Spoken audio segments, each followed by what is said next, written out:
गरुड़ पुराण का पहले अध्याय प्राचीन समय की बात है कि नैमिषारण्य क्षेत्र में शोक आदि ऋषियों ने अनेक महर्षियों के साथ 7,000 वर्ष पर्याप्त चलने वाले यज्ञ को प्रारंभ किया था, जिससे उन्हें स्वर्ग की प्रताप हो सके।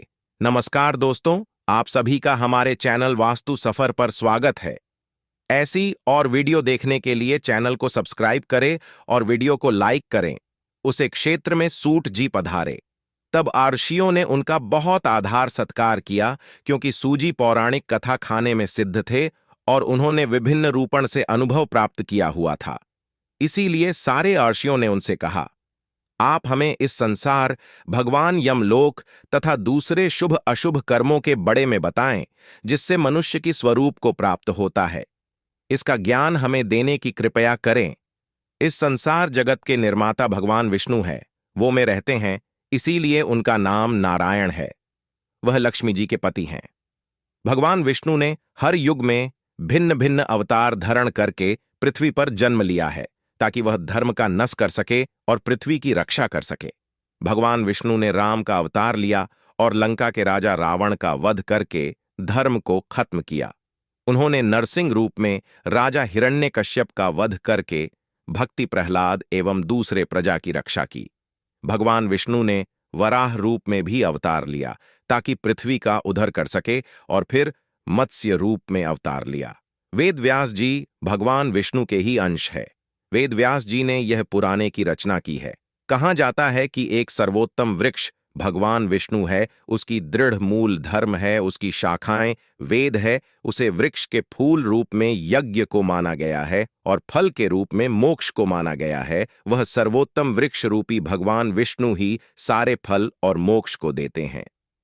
एक समय पर पार्वती जी ने भगवान शिवा से पूछा था, आप खुद ही एक भगवान है, इस संसार के रचेता है, तो आप किसका ध्यान करते रहते हैं? यह सुनकर भगवान शिवा ने कहा, मैं देव, वो और आर्षियों का ध्यान करता हूं, उसमें विष्णु ही श्रेष्ठ है। इस संसार में परम ब्रह्मा भगवान नारायण विष्णु है और उन्हें का चिंतन करता हूं। भगवान विष्णु ही अनेक रूप में अवतार लेने वाले परम ब्रह्मा है। भगवान विष्णु ही अनेक रूप में पृथ्वी पर अवतार लेकर धर्म का नष्ट करके धर्म की स्थापना करते हैं। इस प्रकार भगवान शिवा ने पार्वती जी को भगवान विष्णु की महिमा बताई थी। तब ऋषियों को दूसरी बातें जन की उत्सुकता हुई। ऋषियों ने सूची से कहा है, प्रभु आपने भगवान विष्णु के श्रेष्ठ के बड़े में हमें जो भी ज्ञान दिया, वह अत्यंत भाई मक करने वाला ज्ञान है। इसके अतिरिक्त आप हमें यह बताइए कि इस सृष्टि में आने के बाद भोगने वाले दुख और कष्ट को नष्ट कैसे किया जाता है। कृपा करके इसका उपाय हमें बताइए। आपके पास इस लोक एवं परलोक के दुखों का निवारण करने का ज्ञान है। हम यह जानना चाहते ही हैं कि यमराज के मार्ग तक पहुंचने में मनुष्य को किस प्रकार की मुसीबत का सामना करना पड़ता है। सूजी ने कहा, एक समय पर गरुड़ जी ने भी ऐसा प्रश्न भगवान विष्णु से किया थे। उसे समय भगवान ने जो भी ज्ञान दिया था, वह ज्ञान मैं आप लोगों को दूंगा। यह का मार्ग बहुत कष्ट वाला है, किंतु आप अगर अपने कल्याण के लिए यह जानना चाहते हैं, तो मैं आप लोगों को इसके बड़े में बताता हूं जरूर।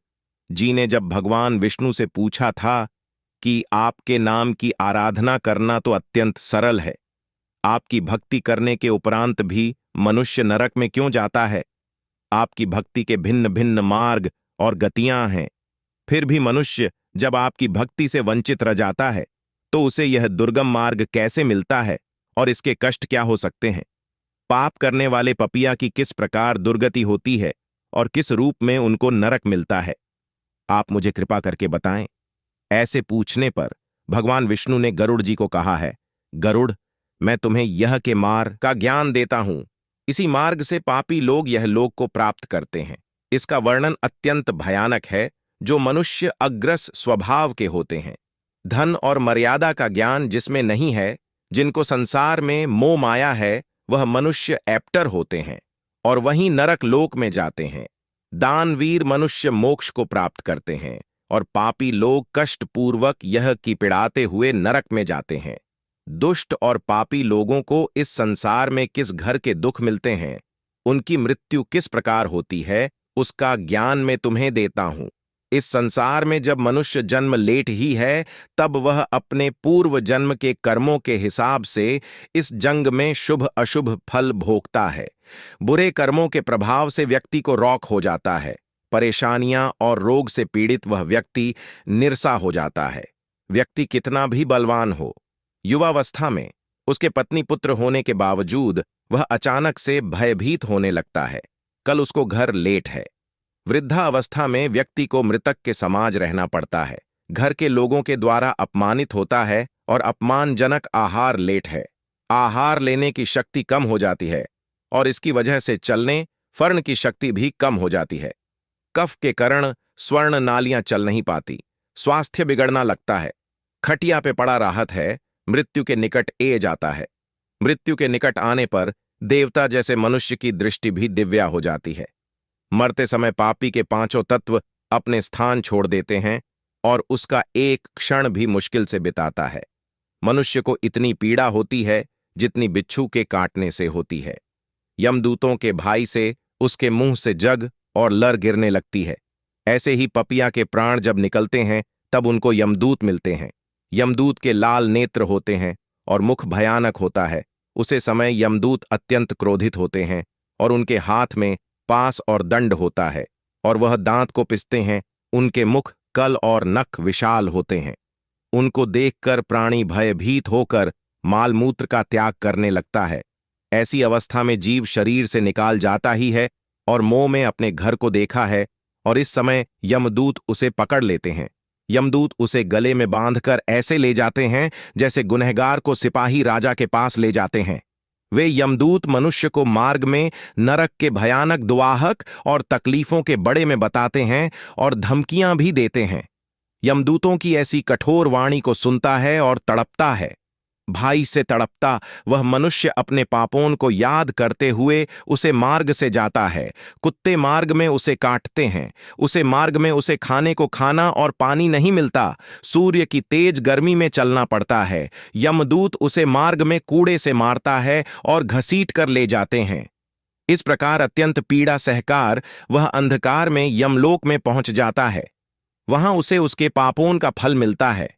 यमराज उसे घर नरक की यातना देकर फिर से मनुष्य लोक में भेजते हैं। अपने पुत्रों द्वारा दिए गए पिंड और दान को वह जीव खाता है, पर फिर भी पापी जीव होने के कारण उसकी तृप्ति नहीं होती।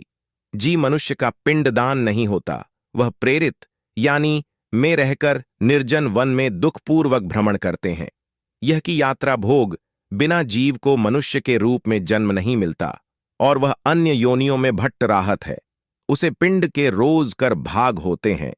चश्मा से 2 भाग 5, भूतों को 1 भाग, यमदूतों को और 1 भाग उसे जीव को खाने को मिलता है। ऐसे 9 दिन तक पिंडदान करते ही हैं और वे लोग खाता हैं जब मनुष्य का शरीर जलते हैं। उसके बाद उनके पुत्र जो पिंडदान 9 दिन करते हैं उसे जीव को 10वें दिन दे मिलता है। वह जीव को दे आकर यमलोक मार्ग में अपने कर्मों का भोगना पड़ता है। अब किस तरह से 10 दोनों के पेड़ से शरीर बनता है उसे बताता हूं। पहले दिन के पेंट से शेर, दूसरे दिन से गार्डन और कंधा, तीसरी दिन हर गए, चौथ दिन पीठ, 5वें दिन नाभि चाटे दिन कमर गुदा लिंग और मानसिंह पिंड आदि बनते हैं। 7वें दिन हड्डी और 8वीं 9वें दिन जंग है और पर 10वें दिन के पिंड से इस शरीर में सुख सुविधा तृषा की उत्पत्ति होती है। इस तरह से शरीर उत्पन्न होता है और फिर 11वें और हुए दिन के श्रद्धा में 2 दिन तक भजन करता है। 13वें दिन वह जीव यमदूतों से बांध हुआ अकेला संसार में आता है। गरुड़ वैतरणी को छोड़कर केवल यमलोक 8,600 बिस्टीर हैं। अब इस जीवन में रोज 24 घंटा में क्रमशः 20,047 योजन यमदूतों के संग निरंतर चलना पड़ता है। चलने वाले इस मार्ग के अंत में 16 ग्राम पढ़ने हैं। उनको पर करके धर्मराज के नगर में वो पापी जीव पहुंच पता है। उन सब नगर के नाम कुछ इस प्रकार है: समनपुल, सारीपुर, नागेंद्र भवन, गंधर्व शलागम, क्रंचक्रूरपुर, विचित्र भवन, खाद, ननकरण, बहुभूति के नाम से जान जाते हैं। इसके बाद क्यामपुर है। यमलोक में जान वाला मनुष्य अत्यंत पीड़ा भोगता है और अपने कर्मों को याद करते हुए पीड़ित होता राहत है। अपने कर्मों के विषय में चिंतन करता हुआ अनेक दुख भोगता है। इस पर भी यदि वो दोबारा जन्म प्राप्त करता है तब इस प्रकार भगवान को भूल कर कर्म करता है। दोस्तों, आज के लिए बस इतना ही। वीडियो अच्छी लगी हो तो वीडियो को एक लाइक और हमारे चैनल वास्तु सफर को सब्सक्राइब जरूर करें। धन्यवाद।